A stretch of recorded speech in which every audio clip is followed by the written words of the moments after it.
aircraft developed for Air Force Special Operations. During the Vietnam War, there was a need for an aircraft with the ability to deliver precision firepower near friendly forces. This led to several designs, including the AC-130 Spooky gunship. These gunships were based on transport aircraft, which offered both necessary size and slow-speed stability. Inevitably, the C-130 became the ultimate gunship platform. The C-130 is one of the most successful transport aircraft ever to fly, and it has proven ideal as the basis for the AC-130 Spectre, specialized for the delivery of pinpoint firepower.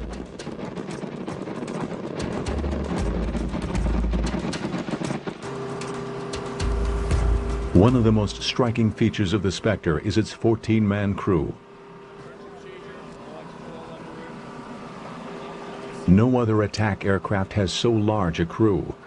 This many crewmen are needed to operate the multiple guns on board, as well as the sensors and computers which make the guns so accurate.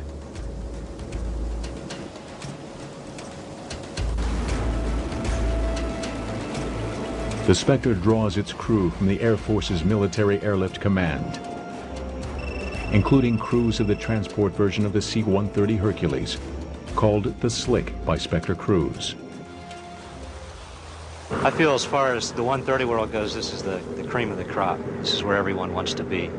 Anyone that's flown Slicks, they will kill each other to get here, as they say. It's a great airplane. At the heart of the AC-130 Spectre are its gun systems. As on the first gunships, the Spectre has them lined up along the left fuselage side. We'll start at the front of the aircraft. We have two 20mm Vulcan cannons. Each one is capable of putting out a rate of fire of approximately 2,500 rounds per minute. We normally limit our bursts to 8 to 10 seconds maximum to keep the barrels cool, and also to conserve the ammunition on board. We do have a finite amount of ammunition, and normally a small dose will do more than a large burst will do anyways. We have the 40mm Bofors cannon.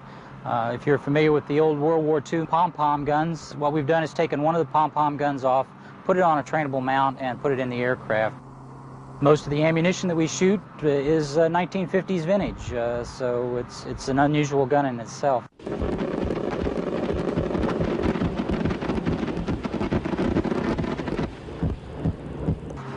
And then finally we have the big weapon, my own personal favorite, the 105 howitzer. My philosophy is start big and work your way down, but it is a very good weapon. It's a standard Army field piece, 105mm howitzer that's been put on a trainable gun mount and fed through the fire control system to make it very accurate, and it delivers a good punch when it hits, so it is a very nice weapon. The Spectre gunship is a complex combination of high and low technology. Its 105mm gun is the largest gun carried on any combat aircraft today. You've got to have some respect for the weapon. It recoils approximately 47 inches, and it's a couple thousand pounds. And if you're in behind it, or you fall in behind it, or your hands are in the wrong place, you could definitely get injured. You've got to have a lot of respect for that weapon and the ammunition.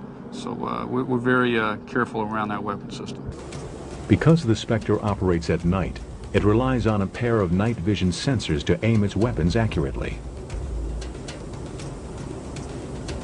We're primarily a night aircraft, and we're equipped with an infrared sensor, which you can relate it to a television camera that works off of heat sources versus the light spectrum, and it's very capable. It allows us to operate in a very dark night without any light source.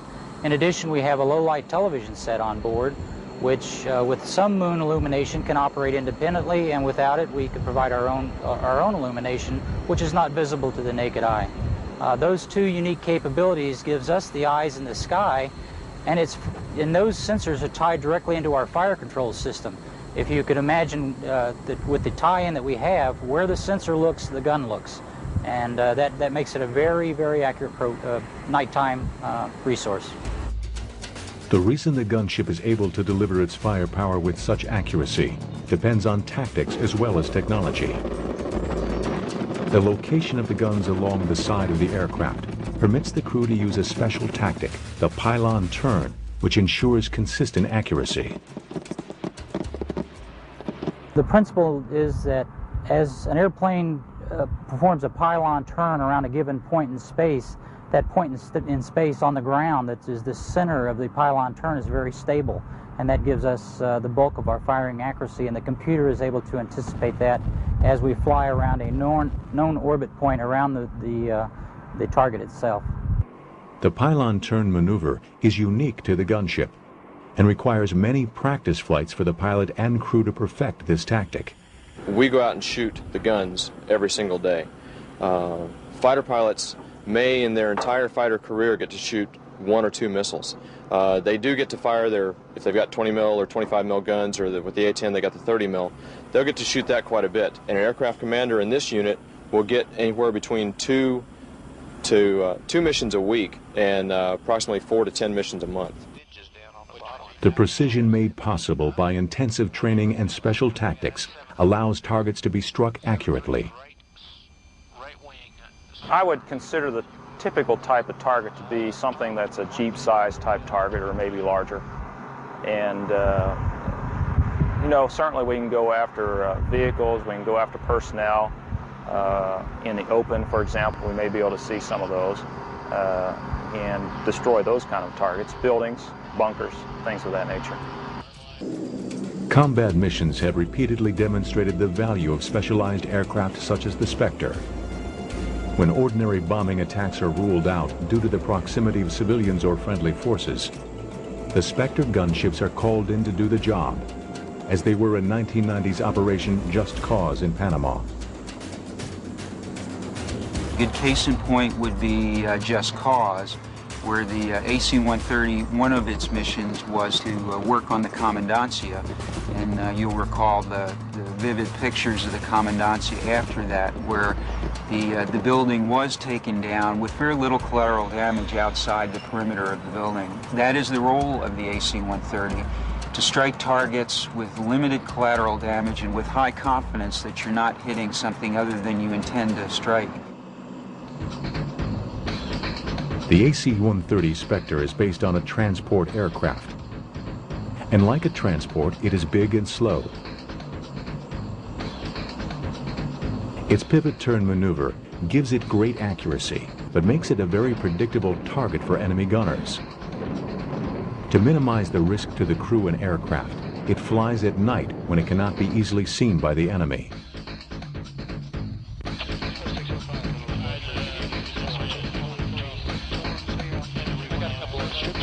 Our tactics do put us at risk at times, and we are very limited in the environment in which we can operate. We have to take into account the threat to us on the ground and any counter-air threat that may be available. And it's not a general purpose, any place, any time type of weapon system. It's very good at a very specific mission, but we have to make sure that we pick and choose as much as we can the mission to ensure, 1, success, and 2, that the airplane comes home. The unique capabilities that we provide, that very precise firepower close in with a low lethality envelope, allows us to work very close to friendly forces. The Spectre's night capabilities are reliant on its sophisticated sensors, contained in a small booth in the middle of the aircraft. In the front right of the booth is where the electronic warfare officer sits with all that associated equipment. To my left in the front of the booth is the infrared sensor operator, who basically uses his infrared sensors to locate targets and guide the guns in on them. In the back of the booth is the TV operator, who uses the low-light television system also to find targets and guide the munitions down on them. The night sensors are used to search for targets. The forward-looking infrared sight can detect targets even on the blackest of nights, sensing the minute heat differential between a human being and a machine. The key to the gunship's accuracy is the careful coordination of the sensor operators, the fire control officer, and the pilots. The sensor operator is primarily responsible for target detection. Okay, the navigator gets us in the tactical working area, and the sensor coordinates with the fire control officer and navigator for target acquisition and firing on the target. Once the target is located, the data is passed to the fire control officer. This data is loaded into the aircraft's ballistic computer, which calculates the proper ballistic trajectory and designates a target for the pilot.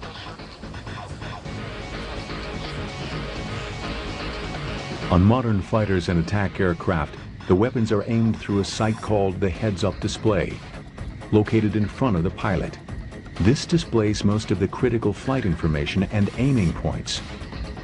On the Spectre, the HUD is located on the side instead of in front of the pilot. Well, the HUD is what we use to aim the weapons.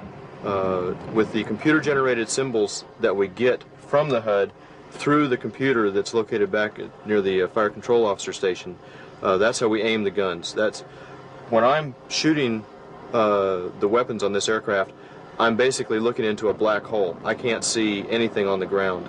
We're firing, at altitudes that I can't distinguish ground references. I can't distinguish the target at all. But the sensors are able to see it, and their information is fed into the fire control computer, and that in turn generates the symbols on the HUD, and I use that to aim with. Once I get the symbols matched up on the HUD, then I can fire the weapons.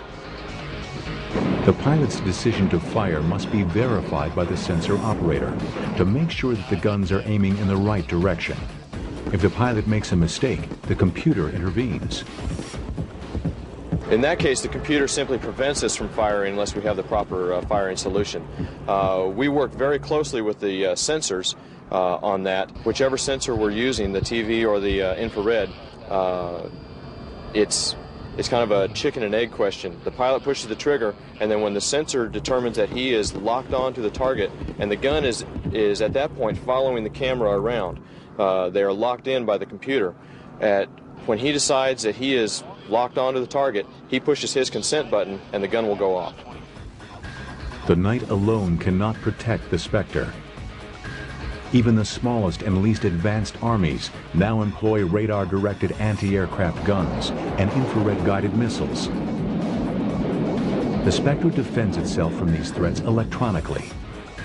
It has sensors located around the aircraft to pick up the electronic signals of radar-directed guns that might be homing in on it.